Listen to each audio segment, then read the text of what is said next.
As many of you know, I started the largest nonpartisan grassroots citizen organization in state history and then ran for governor because I was completely fed up with politics as usual in Annapolis and in Washington.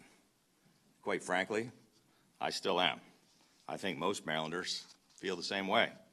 They're fed up with politics and they're angry at Republicans and Democrats.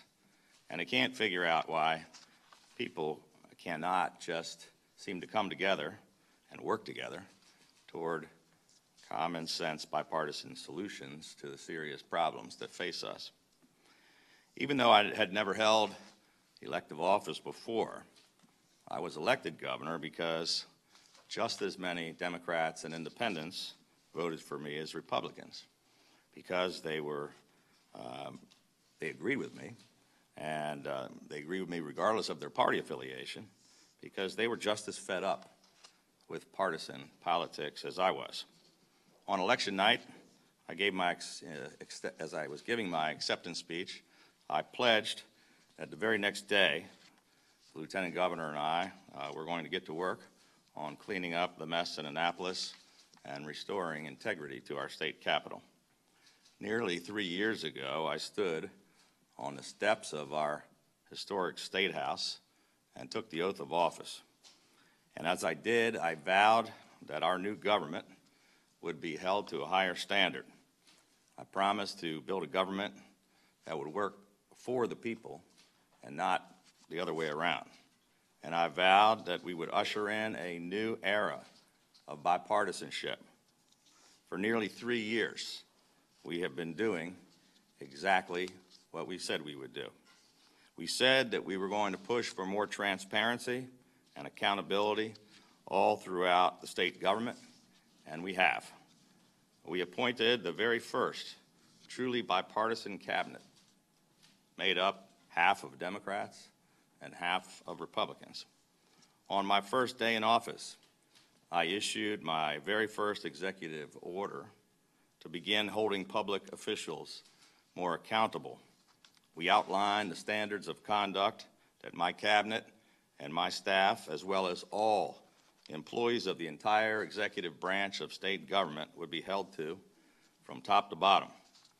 And from the first day of our administration, our team has been working diligently to root out wrongdoing and corruption, no matter where it is taking place.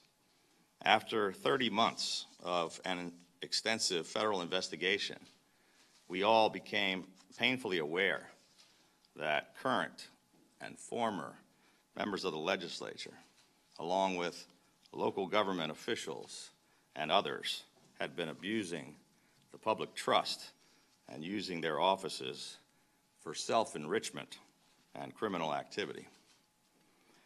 As if we needed even further proof, just take a look at the front page of this morning's paper, which details the accusations against the Maryland senator who allegedly sold his vote in return for more than $15,000 in bribes.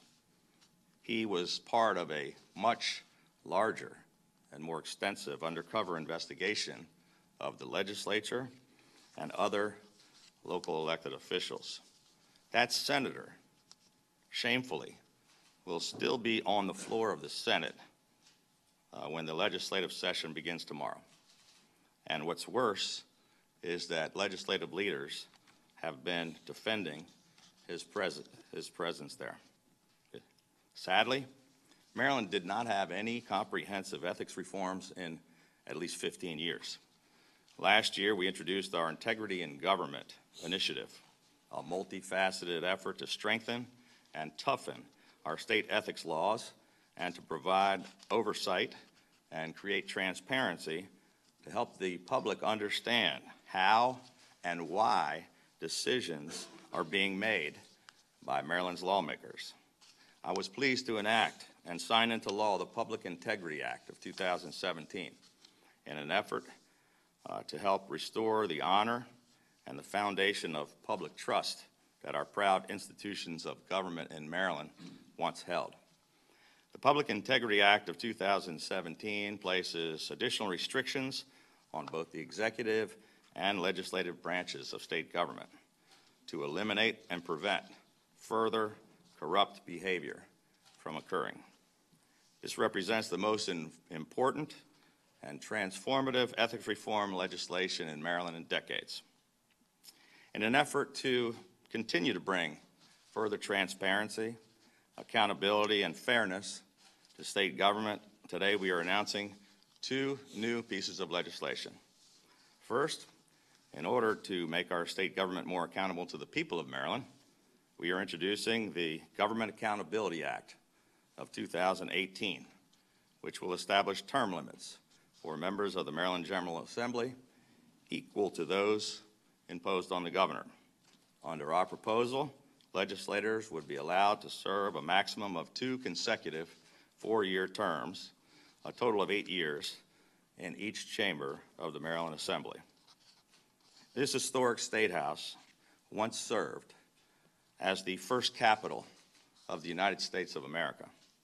It was just downstairs in our old Senate chamber where the Treaty of Paris was ratified, officially ending the Revolutionary War.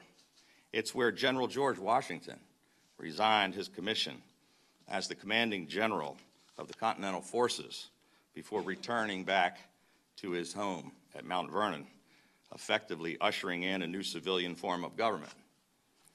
For Maryland and for our nation, this has always been a revered and sacred place where great things have begun, where great men and women have served, and where great things have been accomplished. But our founding fathers never envisioned professional politicians who spend their entire careers in office. What they intended was citizen legislators who would represent their constituents and then return back home to their real jobs, just like George Washington did. We have seen in Washington, in Annapolis, and all across America the rise of professional politicians who spend their entire careers in office. It has led to out-of-control partisanship, meaningless political spin, the stifling of honest debate and fresh ideas, the inability to get things done, gerrymandering, one-party monopolies, and an increased potential for the type of corruption that we have seen here, which our administration has been fighting hard to root out. 15 other states have already instituted legislative term limits, and in Montgomery County, nearly 70% of the citizens there recently voted to implement term limits for their local elected officials. An even larger majority of all Marylanders, regardless of party, favor term limits for legislators, and they desperately want their elected members of the General Assembly to finally listen to them. The people of Maryland are sick and tired of blatant partisanship and political gamesmanship. They are rightfully angry at both Republicans and Democrats in Washington and in Annapolis. We are calling on legislators on both sides of the aisle to come together in a bipartisan way to bring this legislation to the floor of the House and the Senate for an up or down vote, which would allow this measure to be put on the ballot this November for the voters of Maryland so that they may decide this issue for themselves. In addition, we will be submitting the Legislative Transparency Act of 2018, which will require all sessions of the Maryland General Assembly to be live streamed to the public through both audio and video. Maryland, sadly, is one of only 7 states in the entire nation that does not live stream video of their deliberations in either house of the legislature. For several years now, the legislature has refused to act on this important bipartisan transparency legislation. Marylanders deserve accountability and transparency from their elected officials. But unfortunately, this proposal has been hidden in a drawer and has never even been allowed to come to the floor for an up or down vote. I just happen to believe very strongly that the public has a right to know what their lawmakers are saying and doing during the debate on these important issues, which are directly affecting the citizens and taxpayers of Maryland. Legislators should be deliberating and making these important decisions out in the open, in the light of day, instead of behind closed doors. Our hope is that this year will finally be the year that this bipartisan common sense measure is signed into law. Tomorrow, members of the General Assembly will return to Annapolis for the 2018 legislative session. Frankly, it's been a little lonely around the State House, so we're looking forward to having them back in town for the next 90 days because there is much needed work to be done for the people of Maryland. As we did with ethics reform last year, over the coming weeks we'll be asking legislators on both sides of the aisle to join together with us to enact these meaningful reforms.